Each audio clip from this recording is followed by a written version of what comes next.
ہندوستان اور خراسان یعنی موجودہ افغانستان کا ذکر۔ ابن ماجہ کی روایت ہے عن عبداللہ ابن الحارث رضی اللہ تعالی عنہ قال رسول اللہ صلی اللہ علیہ وسلم یخرج ناس من المشرق یؤتون للمہدی یعنی سلطانہ، یعنی سلطانہ، دونوں طرح سے پڑھ سکتے ہیں۔ حضرت عبداللہ ابن حارث فرماتے ہیں رضی اللہ تعالی عنہ کہ حضور نے ارشاد فرمایا مشرق کی طرف سے وہ فوجیں نکلیں گی، لوگ آئیں گے جو عرب میں مہدی کی حکومت قائم کریں گے۔ یہ مہدی کون ہوں گے اس کا ذکر میں ذرا بعد میں کروں گا، لیکن نوٹ کر لیجئے کہ مہدی سے پہلے لازماً کسی مشرقی علاقے کے اندر وہ نظام قائم ہو چکے گا، تب وہاں سے فوجیں آئیں گی نا۔ یہ مشرق کون سا ہے؟ عرب کے مشرق میں آپ چلیے ایران بھی آ جائے گا، افغانستان بھی ہے، پاکستان بھی ہے، اور اگر اسے اور توسیع دیں تو ہندوستان بھی ہے۔ یہ ہے عرب کا مشرق، اس سے فوجیں جائیں گی۔ اس کا کیا مطلب ہے کہ اس میں سے کسی جگہ پر نظام خلافت پہلے قائم ہو جائے گا تاکہ وہاں سے فوجیں جائیں گی جو جزیرہ نما عرب میں حضرت مہدی کی حکومت کو قائم کریں گی۔ اب دوسری حدیث سنیے، یہ سنن ابن ماجہ کی حدیث تھی جو میں نے آپ کو سنائی، آپ نے پڑھی۔ دوسری عن ابی ہریرہ رضی اللہ تعالی عنہ، یہ ترمذی شریف کی روایت ہے، قال قال رسول اللہ صلی اللہ علیہ وسلم یخرج من خراسان رایات سود لا يردها شیء حتی تنصب بإیلیا، خراسان کے علاقے سے سیاہ جھنڈے لے کر فوجیں آئیں گی، ان کا رخ کوئی موڑ نہیں سکے گا، ان کو پیچھے پھیر نہیں سکیں گے کوئی بھی، یہاں تک کہ وہ یروشلم میں جا کر جھنڈے نصب کر دیں گے۔ ایلیا حضور کے زمانے میں یروشلم کو کہتے تھے۔ یہ یروشلم تھا جب حضرت سلیمان کی حکومت تھی اور یہاں پر معبد سلیمانی، ہیکل سلیمانی قائم ہوا، پھر یہ یروشلم کی رہا ہے تاریخ میں، یہاں تک کہ سن 70 عیسوی میں جب ٹائٹس رومی جنرل نے اس کو گرایا، ختم کیا، سیکنڈ ٹیمپل گرا دیا، اور یہاں سے یہودیوں کو کہا نکل جاؤ، یہاں سے کوئی یہودی باقی نہیں رہا، بالکل تہم بالا برباد کر دیا۔ اس کے کوئی 150 سال بعد ہیڈریان، رومن ایمپرر ہیڈریان، اس نے پھر دوبارہ آباد کیا اس شہر کو۔ 150 سال تک یہ بالکل بنجر اور بالکل غیر آباد پڑا تھا۔ اب ہیڈریان نے جب آباد کیا تو اس کا نام ایلیا رکھا، اب یروشلم نام نہیں تھا۔ تو حضور کے زمانے میں پھر اس کا نام ایلیا تھا، اور اب اس سے کیا معلوم ہو رہا ہے کہ یہ یروشلم مسلمانوں کے قبضے سے اس وقت نکلا ہوا ہوگا۔ ایک دفعہ پہلے نکلا تھا، سن 1099 عیسوی میں مسلمانوں کے ہاتھ سے نکلا، کروسیڈرز، عیسائیوں نے آ کر اس کو قبضے میں کیا، لاکھوں مسلمانوں کو مارا، قتل کیا۔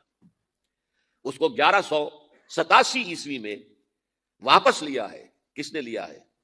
صلاح الدین ایوبی، کرد، عرب کھوکھلے ہو چکے تھے، عربوں نے کھویا، واپس نہیں لے سکے، بہت حکومت کر چکے تھے، 400-500 برس کی حکومت کر کے، اور ان کے عیش اور ان کے آرام، اب ان میں جان نہیں تھی کہ وہ واپس لے سکے۔ واپس لینے والا گرم کرد خون تھا، صلاح الدین ایوبی۔ تو گویا کہ اب آپ سمجھئے کہ 88 برس تک عیسائیوں کا قبضہ رہا یروشلم پر۔ اب 1967 میں یہودیوں نے قبضہ کیا ہے، اور اب 38 برس تو ہو گئے، 88 نہیں تو 38 برس تو ہو گئے ہیں، لیکن وہ دور آئے گا کہ اب پھر لیں گے، لینے والے عرب بھی نہیں ہوں گے، خراسان کے علاقے سے فوجیں آئیں گی۔ یہ خراسان کیا تھا؟ ایلیا تو میں نے آپ کو بتا دیا، یروشلم کا نام ہے۔ خراسان اس زمانے میں ایک بہت بڑے ملک کو کہتے تھے، کچھ حصہ پاکستان کا بھی اس میں شامل ہے، کچھ حصہ ایران کا بھی ہے۔ ایران کے اس حصے کو اب بھی خراسان کہتے ہیں، وہ ایک صوبہ ہے، خراسان ایک صوبہ ہے ایران کا چھوٹا سا۔ پاکستان میں خاص طور پر یہ جو علاقہ مالاکنڈ ایجنسی کہلاتی ہے، اس سے اوپر جتنا علاقہ ہے، اور یہ جو واخان کی ایک پٹی آتی ہے اوپر، واخان افغانستان کی ایک پٹی سی دم سی چلی آتی ہے جو جا کر چائنا کی سرحد سے مل جاتی ہے، یہاں سے لے کے یہاں تک یہ جو مالاکنڈ کا وہ درہ ہے اور پہاڑ ہے، یہ بھی خراسان کا حصہ ہے۔ باقی تقریباً 2/3 آف افغانستان، ساؤدرن حصہ نہیں ہے خراسان کا حصہ، یہ سیستان کہلاتا تھا، یہ خراسان نہیں ہے، لیکن یہ کہ اوپر کا 2/3 آف افغانستان، اور اس کے ساتھ یہ جو عرب، جو اب یہ ترک ممالک آزاد ہوئے ہیں سوویت یونین کی ڈسولوشن کے ساتھ، یہ سارا علاقہ کہلاتا ہے خراسان بزرگ، دی گریٹ خراسان۔ ایک مرتبہ ایک یہاں کا جو کاؤنسلیٹ ایران کا، وہ آئے تھے میرے پاس، ان کے اہم آدمی، ان سے میں نے پوچھا خراسان، تو پہلے تو ان کا خراسان ہمارا ایک صوبہ ہے، میں نے کہا نہیں مجھے خراسان، او خراسان بزرگ، وہ جو آپ دی گریٹر خراسان کی بات کر رہے ہیں وہ یہ تھا۔ پھر میں نے اور طریقوں سے بھی تحقیق کی، پہلے خیال تھا کہ پورا افغانستان اس میں شامل ہے، لیکن اب معلوم ہوا کہ نہیں، یہ جو جنوبی حصہ ہے یہ سیستان کہلاتا تھا، کچھ بلوچستان کا حصہ اس میں شامل تھا اور کچھ یہ جنوبی حصہ افغانستان۔ یہاں سے فوجیں جائیں گی، اور یہ فوجیں جا کر خراسان سے چل کر ایلیا پہنچیں گی، یروشلم پہنچیں گی اور اپنے جھنڈے گاڑ. اس کا جو نتیجہ نکلتا ہے وہ آپ سمجھ لیجئے. اس میں بھی اب میں اس سیر ترجمان القرآن اقبال کا ایک شعر آپ کو سنا رہا ہوں. ایک تو انہوں نے جو اردو میں کہا تھا، میر عرب کو آئی ٹھنڈی ہوا جہاں سے، میرا وطن وہی ہے، میرا وطن وہی ہے. ٹھنڈی ہوا حضور کو آئی، مجھے ہندوستان کی طرف سے ٹھنڈی ہوا آ رہی ہے صلی اللہ علیہ وسلم. اس کا جو ہے حوالہ مجھے نہیں مل سکا ہے اب تک، لیکن لوگ مانتے ہیں کہ ہاں ہے، حدیث ہے، پڑھی ہے ہم نے، لیکن بتا نہیں پا رہے کوئی. اور ظاہر بات ہے کہ حدیث کا ذخیرہ اتنا وسیع ہے کہ اس میں سے تلاش کرنا آسان کام نہیں ہے. اور اقبال کو کافی علم تھا ان چیزوں کا، تو اس کو بغیر کسی بنیاد کے نہیں کہہ سکتا میر عرب کو آئی ٹھنڈی ہوا جہاں سے، میرا وطن وہی ہے، میرا وطن وہی ہے. لیکن اس سے بھی زیادہ جو بات ہے وہ علامہ اقبال کا ایک شعر ہے جس کے پہلے مصرعے میں تو حضرت مہدی کا ذکر ہے، وہ میں بعد میں اس کا ذکر کروں گا جب ان کا وقت آئے گا. خضر وقت از خلوت دشت حجاز آید برون. خضر وقت، وقت کا خضر، میرے نزدیک وقت کا مجدد حضرت مہدی، وہ خلوت حجاز سے باہر آئیں گے. خضر وقت از خلوت دشت حجاز آید برون، کارواں زیں وادی دور و دراز آید برون. کارواں اس وادی دور و دراز سے چلے گا. یہ وادی دور و دراز کون سی ہے؟ وادی سندھ. وادی سندھ کا تصور پتہ نہیں آپ کو کیا ہے. آپ کو معلوم ہونا چاہیے کہ وادی سندھ، یہ سارے ٹریبیوٹس جو آ رہے ہیں جو وادی اس دریائے سندھ میں مل رہے ہیں، جیسے ایک درخت ہوتا ہے اور اس کی شاخیں ہیں، وہ تو درخت کے تنے سے نکلی ہیں. ایک یہ کہ ٹریبیوٹریز ہوتی ہیں، چھوٹے چھوٹے دریا ہوتے ہیں، وہ ملتے ہیں تو ایک بڑا دریا بنتا ہے. یہ ٹریبیوٹریز مشرق سے بھی آ رہی ہیں سندھ میں، اور مغرب سے بھی آ رہی ہیں. افغانستان کا جو مشرقی حصہ اسی وادی سندھ کے اندر ہے، اور یہ موجودہ پاکستان، بلکہ اس میں سے کچھ حصہ جو ہم چھوڑ چکے ہیں، ہم سے نکل گیا دریائے ستلج تک، یہ اس وادی سندھ کا حصہ ہے. کہاں آ رہا ہے ستلج؟ سندھ میں. اور بیاس تو ستلج میں پہلے ہی آ گیا، راوی آ گیا، چناب آ گیا، جہلم آ گیا، سب سندھ میں پہنچ گئے. بیٹن کوٹ میں سب پہنچ گئے کہ نہیں پہنچ گئے؟ اوپر سے یہ دریائے سوات آ رہا ہے، یہ دریائے دیر آ رہا ہے، یہ دریا فلاں آ رہا ہے، یہ دریا فلاں آ رہا ہے، سب دریائے کابل میں ہو کر کہاں پہنچے؟ سندھ میں. اوپر سے دریائے ہنزا آ رہا ہے، دریائے گلگت آ رہا ہے، کہاں آ کر گرے؟ سندھ میں. پھر یہ جو دریا آ رہے ہیں جو ہمارے جو ہے درائے گومل سے چلا آ رہا ہے، ٹوچی چلا آ رہا ہے، کہاں جاتے ہیں؟ سندھ میں. یہ پوری وادی ہے. یہ افغانستان کا مشرقی حصہ جو پختون ہے، 100% پختون، وہ در حقیقت وادی سندھ کے اندر ہے. یہ دو طرف سے وادی سندھ. کارواں زیں، زی سے مراد ازیں، کارواں ازیں وادی دور و دراز آیت برو. فوجیں یہاں سے جائیں گی حضرت مہدی کی حکومت قائم کرنے کے لیے. خضر وقت از خلوت دشت حجاز آیت برو، کارواں زیں وادی دور و دراز آیت برو. یہ ہے اس سیر کا.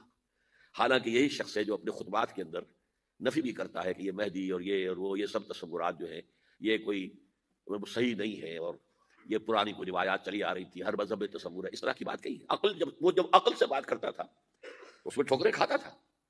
جب دل سے اس کے یہ سیلاب کے معنی چشمہ ابھرتا تھا دل سے اس کی شاعری کا، اس میں ہوتے تھے وہ حقائق کہ جو ابدی ہے. اس پر جو اشفاق صاحب ہوتے تھے ہمارے ہاں، اشفاق احمد ادیب، ڈرامہ نگار تلقین شاہ، انہوں نے بڑی پیاری بات کہی تھی. اگرچہ ان کا مذاق اڑایا تھا روزنامہ نوائے وقت نے، بات بڑی پیاری تھی. اقبال ایک دن کا اقبال تھا، ایک رات کا اقبال تھا. دن کا اقبال فلسفی تھا، وہ اپنی عقل سے غور و فکر کرتا تھا. اس کا حاصل تو ہے وہ لیکچرز، خطبات، ان میں بہت سی باتوں پر علماء کو شدید اعتراض ہے. ایک رات کا اقبال تھا، اسے الہام ہوتا تھا، سیلاب آتا تھا شاعری کا، اور وہ اقبال جو ہے اصل اقبال ہے. اور اس کو کہا اقبال نے خود. ڈاکٹر یوئنگ ہوتے تھے جو پرنسپل تھے ایف سی کالج کے، ان کے نام سے یوئنگ ہال اب بھی موجود ہے نیلا گنبد چوک میں. ایک ہاسٹل بنایا تھا انہوں نے، یوئنگ ہال. ایک دعوت میں سب جمع تھے، ڈاکٹر یوئنگ بھی تھے، علامہ بھی تھے. یوئنگ نے بڑا تیکھا وار کیا کہ ڈاکٹر اقبال، ہم نے سنا ہے کہ آپ جیسا آدمی بھی وربل ریولیشن کا قائل ہے. کو پہلے مسئلہ سمجھ لیجئے ورنہ واقعہ سمجھ نہیں آیا تھا. ایک ہے وربل، وحی باللفظ، قرآن کے بارے میں ہمارا عقیدہ یہ الفاظ اللہ کے ہیں. ایک ہوتا ہے وحی، لیکن اس وحی میں لفظ جو ہے وحی کا نہیں ہوتا، بلکہ وہ انسپریشن کہلاتی ہے. کوئی بات آپ کے ذہن میں ڈال دی گئی، آپ نے اپنے الفاظ میں اس کو ادا کیا. تو یہ سمجھتے ہیں کہ وحی جو ہے یہ ہمیشہ وحی باللفظ وربل نہیں ہوتی. یہ عیسائیوں کا عقیدہ ہے. اور وہ عقیدہ کیوں بنایا ہے؟ اب ایک بات سے بات نکل رہی ہے. انجیلیں 100 سے زیادہ تھیں، اب بھی کم سے کم 4 کو کینونیکل کہتے ہیں. تو ان چاروں میں اختلاف ہے، تو کون سی انجیل ہے؟ میں جب پڑھتا تھا میڈیکل کالج میں تو میں نے منٹگومری میں ایک بہت بڑا کمیشن ہے، تو وہاں پادری صاحب سے مسٹر وائٹ جا کے میں نے کہا کہ which one of these is Bible? اب جواب آپ سنیے، ذہانت کا شاہکار ہے. None of them is Bible, Bible is in them. ان میں سے کوئی بائبل نہیں ہے، بائبل ان کے اندر ہے. یعنی جو مفہوم عیسیٰ کو وہ خدا سمجھتے ہیں اور ان کو اپوسلز کہتے ہیں، یہ نبی تھے، حضرت عیسیٰ کے رسول تھے، یہ متی ہوں یا جون ہوں جو بھی ہے اپوسلز ہیں. تو جو حضرت عیسیٰ نے ان سے کہا وہی کی، انہوں نے اپنے الفاظ میں اس کو ادا کیا ہے، لہذا علیحدہ ہو جائے گا وہ، جیسا کہ احادیث کے اندر ہے. تو اقبال سے کہا کہ اقبال، ڈاکٹر اقبال، میں نے سنا کہ آپ بھی وربل ریولیشن کے قائل ہیں. کہنے بالکل، اور مجھے تو ذاتی تجربہ ہے، مجھ پر جو شعر اترتا ہے وہ الفاظ میں ڈھلا ہوا ہوتا ہے، میں تبدیلی کرنا چاہوں تو نہیں کر سکتا. چپ ہو گیا یوں، اب آگے کیا بولے گا یوں. تو بہرحال اقبال کا یہ شعر جو ہے، رات کے اقبال کا شعر ہے یہ، اس اقبال کا جس کو الہام ہوتا تھا. خضر وقت از خلوت دشت حجاز آیت بروں، کارواں زیں وادی دور و دراز آیت بروں. اب یعنی اب تک تو یہ ڈسکس کیا ہے قرآن، حدیث، سنت اور ایک ترجمان القرآن کے حوالے سے. اب آئیے عالمی حالات کے حوالے سے دیکھیں. عالمی حالات سے بھی معلوم ہوتا ہے کہ ایک عالمی ریاست تقدیر مبرم ہے. زمانہ تیزی کے ساتھ ادھر جا رہا ہے جبکہ پوری دنیا کی ایک ریاست ہوگی، بلکہ بہت پہلے سے اس کا تقاضا پیدا ہو چکا ہے. دنیا اتنی چھوٹی ہو گئی ہے، آج آپ اسے کہتے ہیں گلوبل ولیج. یہ تو گاؤں کے مانند ہے، اب کوئی فاصلہ نہیں رہا. امریکہ میں تاج پوشی ہو رہی ہے بش صاحب کی، اور کا منظر ہم بیٹھے دیکھ رہے ہیں، سارا کا سارا 12,000 میل دور بیٹھے ہوئے دیکھ رہے ہیں. دنیا کیا ہے؟ یہ تو ایک گاؤں ہے، ایک شہر ہے. اور ایک عالمی ریاست اگر قائم نہیں ہوتی تو دنیا میں کبھی امن قائم نہیں ہو سکتا. لہذا دنیا میں امن کے لیے ایک عالمی ریاست ضروری ہے، اور اسی کے پہلے قدم کے طور پر وہ لیگ آف نیشنز جو ہے قائم کی گئی تھی. کوئی تو ادارہ ایسا ہونا چاہیے جہاں دنیا کے سارے ممالک کے نمائندے بیٹھیں، سوچیں، غور کریں، فیصلے کریں. اگرچہ وہ جو بے ایمانیاں دلوں میں تھیں، جو بدنیتیں دلوں میں تھیں، انہوں نے ناکام کر دیا اس کو، لہذا وہ مر گئی، ختم ہو گئی. ہاں، جنم دے گئی اسرائیل کو، اس کے وطن سے اسرائیل نے جنم لیا. اسرائیل نے نہیں، بالفور ڈکلریشن نے، کہ یہودیوں کو فلسطین میں آباد ہونے کی اجازت ہے. اچھا، جب وہ ختم ہو گئی تو تقاضا موجود تھا، کوئی ادارہ ایسا ہونا چاہیے بھائی بیٹھے سب کے سب وہاں فیصلے کریں، ورنہ تو دو برتن کھڑک جائیں گے تو اس کے بعد وہ عالمی جو ہے ایک کنفرنٹیشن ہو سکتی ہے. تب یہ پھر دوبارہ یونائٹڈ نیشنز آرگنائزیشن بنی، اور اب وہ بھی دم توڑ رہی ہے بیچاری، کئی روز سے دم توڑ رہی ہے، اس لیے کہ عراق وار کے ضمن میں ایک پیسہ بھر بھی وقت نہیں دی بش نے یو این او کی حمایت یا مخالفت کو. کیا رہ گیا اس کا وجود؟ بس ایک کلب ہے، آؤ بیٹھے گفتگو کرو، اللہ اللہ خیر سلام. جتنے ریزولوشن یو این او نے پاس کیے جنرل اسمبلی نے اسرائیل کے خلاف، سب کو ویٹو کیا ہے امریکہ نے. تو فائدہ کیا ہوا بھائی؟ جنرل اسمبلی کا فیصلہ کشمیر کے بارے میں موجود ہے 55 سال سے، اس پر عمل درآمد نہیں ہو سکتا. تو وہ در حقیقت جب عدل انسان کے اندر نہ ہو، اللہ پر ایمان اور یقین نہ ہو، آخرت کے محاسبے کا احساس نہ ہو، تو کوئی بھی آپ ادارہ بنا لیں فیل ہو جائے گا. ایک زمانے میں، وہ بھی میرے زمانے طالب علمی کا ہے، جمعیت طلبہ والے جو ہے کراچی سے نکالا کرتے تھے اسٹوڈنٹس وائس، ایک انگریزی ہفت روزہ، اس میں لکھا تھا یو این او کا مطلب ہے یونائٹڈ نیشنز آرگنائزیشن نہیں، انٹائڈ نیشنز آرگنائزیشن، جو بندھی ہوئی نہیں ہے آپس میں. یہ نیشنز جو ہے ان کا کوئی آپس میں تعلق نہیں ہے، ان کی آرگنائزیشن ہے انٹائڈ، یونائٹڈ کی بجائے. اور آج اس کا مظہر سامنے آ چکا ہے. لیکن تقدیر مبرم ہے، the march of history can not be stopped. چاہے نیو ورلڈ آرڈر آئے، چاہے جسٹ ورلڈ آرڈر آئے، آئے گا ورلڈ آرڈر، جس میں کوئی شک نہیں ہے. گلوبلائزیشن ہو رہی ہے، ٹرپس کا معاہدہ ہو رہا ہے، یہ سارا جو ہے کدھر ہم سفر کر رہے ہیں، کدھر جا رہے ہیں؟ Towards a world state. اس عالمی ریاست کے قائم ہونے میں کمپیٹیٹرز کون کون ہیں؟ کون اپنا نظام قائم کرنا چاہتا ہے؟ اس کے لیے اقبال کے دو شعر. دنیا کو ہے پھر مارکہ روح و بدن پیش، مارکہ روح و بدن، روحانیت اور میٹیریلزم. دنیا کو ہے پھر مارکہ روح و بدن پیش، تہذیب نے پھر اپنے درندوں کو مارا. تہذیب کے درندے، یہ ہے مغربی قوموں کے لیے بہترین لفظ ہے، تہذیب کے درندے. کہتے ہیں سیویلائزیشن سیویلائزیشن سیویلائزیشن، اور جو درندگی وہ کرتے ہیں کوئی بھیڑیے وہ درندگی نہیں کر سکیں گے جو وہ کرتے ہیں. دنیا کو ہے پھر مارکہ روح و بدن پیش، تہذیب نے پھر اپنے درندوں کو ابھارا، اللہ کو پامر دیے مومن پہ بھروسہ، ابلیس کو یورپ کی مشینوں کا سہارا۔ This grand confrontation is very soon to come, very soon to come, very soon to come۔ ایک طرف اللہ ہے اور مرد مومن ہے، دوسری طرف ابلیس ہے اور اس کا سب سے بڑا ایجنٹ یہودی ہے اور یہودیوں کے سپورٹرز عیسائی۔ یہ ہے دو طرفہ، یہ دو فریق ہیں، اور وہ میں آپ کو پہلے سنا چکا ہوں نظم۔ ابلیس نے کہا تھا مجھے نہ جمہوریت کا کوئی خطرہ ہے، نہ کوئی فاشزم سے خطرہ ہے، نہ کوئی اشتراکیت سے خطرہ ہے اگر کوئی خطر مجھ کو تو اس امت سے ہے جس کی خاکستر میں ہے اب تک شرار آرزو۔ خال خالص قوم میں اب تک نظر آتے ہیں، وہ کرتے ہیں اشک سحرگاہی سے جو ظالم وضو۔ وہی خطرہ ہے جس کا ذکر کیا جب یو ایس ایس آر ختم ہو گئی، جس کے لیے نیٹو بنایا گیا تھا، جس کے لیے سیٹو بنایا گیا تھا، جس کے لیے سینٹو بنایا گیا تھا to contain U S S R. اب جب یو ایس ایس آر ختم ہو گیا وہ تو سربہ سجود ہو گیا مغرب کے سامنے، ہاتھ پھیلا کر بھیک مانگے کی پوزیشن میں آ گیا۔ اس وقت اثر نو نیٹو کو آرگنائز کر رہے ہیں، ایکسٹینڈ کر رہے ہیں۔ تو کسی نے پوچھا چیف آف دی نیٹو سے کہ یہ اب آپ کو کس بات کا دے؟